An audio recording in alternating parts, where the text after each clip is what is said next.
இந்த பாருப்பா, ஒரு அசைன்மெண்ட் இருக்கு, அது நீ தான் பண்ணணும், பண்ணிடு. என்னாலாம் முடியாது, என்னாலாம் திருப்பி அதை பண்ண முடியாது. என்னாலாம் சொல்லக்கூடாது, இந்த அசைன்மெண்ட் நீ தான் பண்ணணும். இந்த பாரு,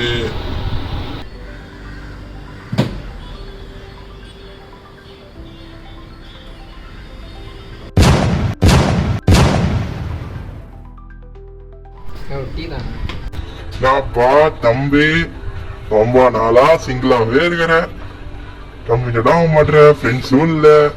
ஏன்பா? அதெல்லாம் சொன்னா புரியாது.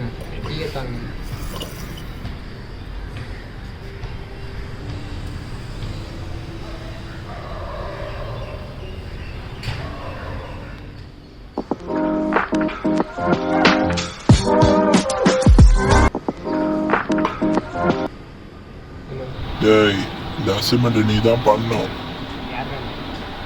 யாரா? அவள் தான் உன்ன. நான் தான் சொல்லிட்டேன், திருப்பி திருப்பி அதெல்லாம் வந்து கூப்பிட்டு இருக்காது. எவ்வளவு காசு வேணா தரேன், நீ தான் பண்ணணும்.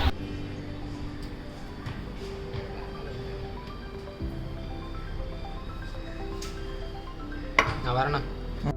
ஓகேப்பா.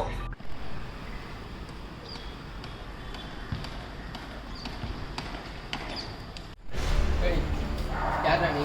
எதுக்கு அந்த பையனை தொத்திட்டு இருக்க? உனக்கு வந்து அசைன்மெண்ட் தான் இது, நீ சரியாக செய்யலை, அதனால தான் என்ன சொன்னாங்க. நான் என் வேலையை எப்படி செய்ய முடியும்? அவன் என் ஏரியாவுக்கு வந்துட்டான். அவன் இனிமேல் அவனை நான் தான் பார்த்துப்பேன். என் ஆள் அவன். எப்போ எப்படி அடிப்பேனே தெரியாது, பயங்கரமாக கொல்லுவேன். இதெல்லாம் திருந்தவே மாட்டேன்ல. திருந்த மாட்டியா? யாருடா நீ? ஃபஸ்ட்டு சிவா? நான் சிவா இல்லை, பிளாக் சோல் 444. 444ஆ? அந்த பையன், இந்த கேங் லீடர் ஃபோனு எல்லாமே நான் செட்டப் பண்ணது தான். என்னடா குழப்பறீங்க எல்லாரும் மசந்து? இதுக்கப்புறம் தான் உனக்கு ஃபோனே வரப்போகுது. இதுக்கு முன்னாடி வந்ததுன்னா எனக்கு வரலையா? எனக்கு தானே வந்தது, நான் கூட பேசினேனே. அதான் நான் க்ரியேட் பண்ணது. இதுக்கப்புறம் நீ ஓகே சொன்னால் ரெண்டு ஆப்ஷன் தான் இருக்குது. ஒன்று, நீ ஓகே சொல்லி அந்த பையனை காப்பாற்றணும். இல்லைன்னா அந்த பையன் யார் கொல்ல வராங்களோ அவங்கள காலி பண்ணி நீ அந்த பையனை காப்பாற்றுற மாதிரி இருக்கும். ரெண்டு ஆப்ஷனில் எது பண்ண போகிறேன்?